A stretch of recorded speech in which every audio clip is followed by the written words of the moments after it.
Today on Twin Cam, Minis, my favourite car of all time, and I'm not even trying to be critical because they are just the best. Anyway, in front of me here are two mini brochures. This first one from July 1977 and this second one from October 1980. And over the next two videos, we're going to have a look at the differences between these two, as British Leyland rebranded itself and the Mini was replaced as the volume small car by the Metro, another one of my favourite cars. In this first video, we're going to concentrate on this 1977 brochure.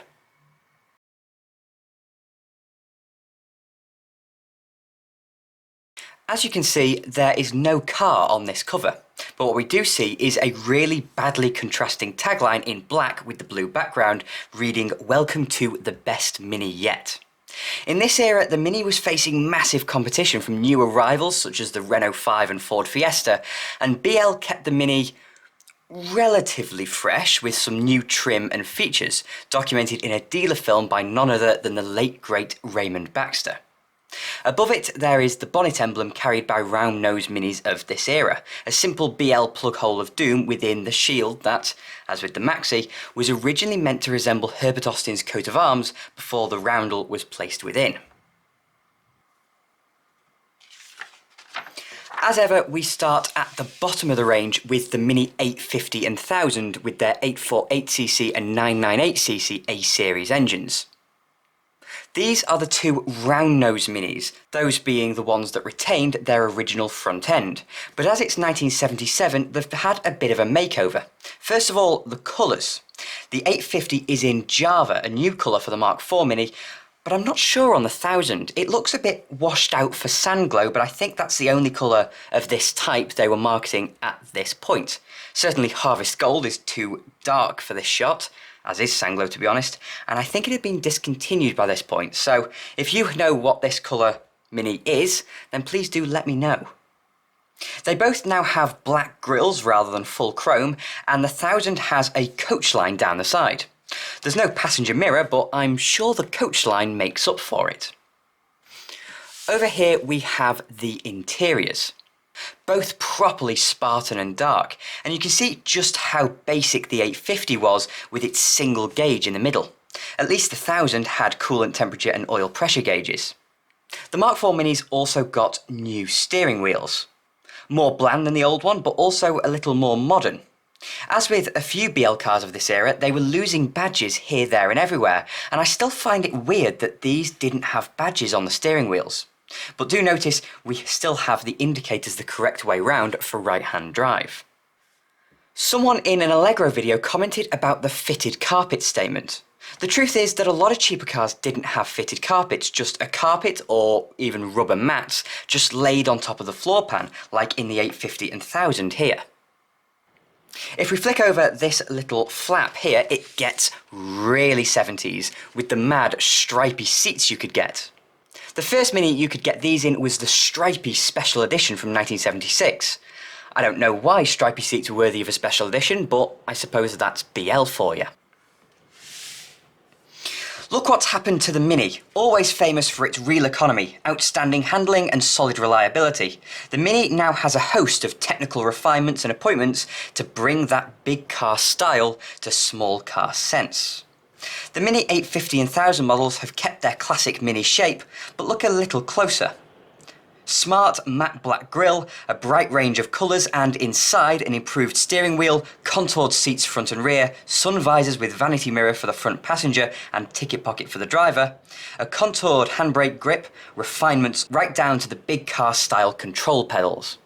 As ever with these brochure videos, if you do want to read on, then just pause the video now.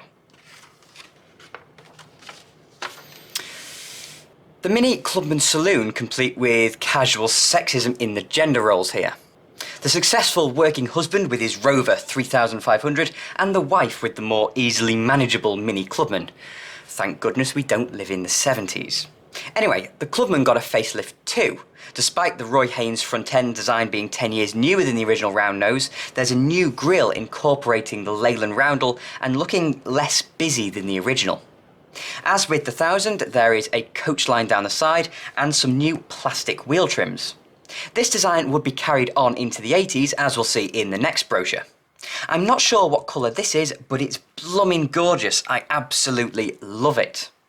One of the clear external differences between an early and a late Mark IV Mini is the rear lights.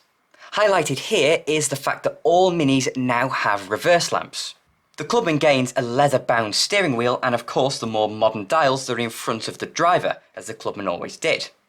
A little curiosity here is that the 1000 actually had more instruments than the Clubman, as the new cluster lacks an oil pressure gauge.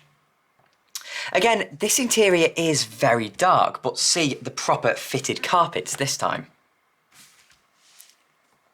The Mini Clubman Saloon really looks a special kind of Mini, with extra performance, extra features with its distinctive bonnet, coach line and wheel trims. The Mini Clubman brings together economy and refinement. The pace of the Clubman is derived from its 1098cc engine, which provides that extra bite in acceleration. The comfort of the Clubman comes from the all-round independent suspension, which has been developed to give a smoother ride, and the luxuriously appointed interior. That smoother ride is partially down to the rubber subframe mounts that the Mark IV Mini got. These insulated the engine and the road from the cabin, making it just a nicer place to be. A common modification for more performance-based Minis is to revert to the old, stiffer units that gave slightly better handling. If much of your driving is around town, you may care to specify the extra cost package of fully automatic transmission, only available with the 998cc engine. Whether manual or automatic, you will appreciate the Clubman's attention to detail. Reliable, safe and comfortable, the Clubman looks after your every interest, right down to the lockable fuel filler cap fitted as standard. It's that kind of car. Now onto the most practical Mini, the Clubman Estate. This was the model arguably most in need of a facelift. The fake wood strip down the side really wasn't very modern. I like it, but that's in hindsight and it's retro cool for you. This vinyl strip down the side and on the rear doors was much more modern. The Estate really needed a hefty strip of some kind down the side to break up the bodywork somewhat. Of course, another 70s colour, this time russet brown, another few features that the Mark IV Mini's got. Some matte pockets and a dipping rear view mirror. Fortunately, the Clubman Estate they've used for this photo shoot has a much brighter interior and it's all the better for it. Open the twin rear doors. Fold the rear seat squab forwards and there you have a Mini with 36 cubic feet of load space. Make no mistake, the Mini Clubman Estate is still a Mini through and through, with the same detail and refinement as the Clubman Saloon, and the same outstanding economy, reliability and handling, but with all the versatility of a large capacity rear loader. Put the rear squab up and it's a comfortable 4-passenger Mini again, but with an unusually large luggage capacity for such a compact and manoeuvrable car. The Clubman Estate is no workhorse, but a versatile and comfortable estate which is at home in any setting. With tinted glass, vanity mirror in the front passenger sun visor and a ticket pocket in the driver's, you get the feeling that this car takes care of all the little things which make driving a pleasure. Whatever the Clubman Estate is wanted to be, it will oblige, quietly and comfortably, reliably and economically. Last but not least, the performance-driven Mini 1275 GT. Shot in front of a plane, because that's just one of the advertising cliches for a car with any kind of performance pretensions. Of course, the identifying strip down the bottom of the door, the sporty bigger wheels which are metrics 310mm and de novo run flat tyres. Inside there are more stripy seats and the top spec instrument cluster with a tachometer on the right hand side. The power of the Mini 1275 GT is economical power. The air control valve on the carburettor and the Capstat automatic mixture control improve still further the Mini's well-known fuel economy. The precise handling of the 1275 GT with its front-wheel drive and independent all-round suspension is the perfect complement to the 54 brake horsepower developed by the 1275cc engine. The all-synchromesh on forward gear's 4-speed gearbox smoothly responds to the snug gear lever.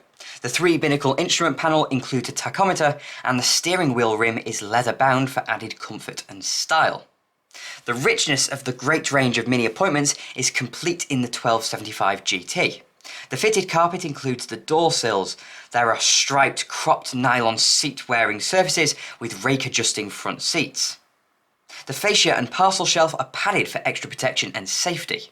Inertia reel seatbelts are standard, and with tinted glass, a heated rear window, 2-speed windscreen wipers with a flick wipe action, plus an electric windscreen washer, and a dipping rearview mirror, the safety of maximum visibility in all conditions is assured.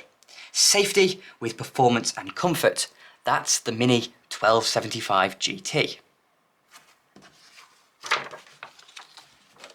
So here are your specifications for all models. 33 brake horsepower for the 850, 39 for the 1000, then 45 bhp for the 1098cc Clubman, and finally 54 brake horsepower for the GT. Now over on the other side of the page, and a lovely load of in-depth dimensions. Again, if you'd like to read any of this section, please do just pause the video and help yourself. On the back, as ever with these British Leyland brochures, is a description of supercover. So there is a look at a 1977 Mini brochure.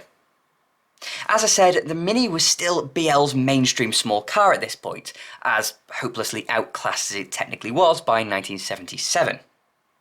But Wednesday's video will look at this newer brochure and how the Mini range was compacted after the launch of the Austin Metro in October 1980. Until then, thank you very much for watching. If you enjoyed the video, then please do click like and subscribe to TwinCam as well, as it really does make a difference. And I'll have more videos coming along soon.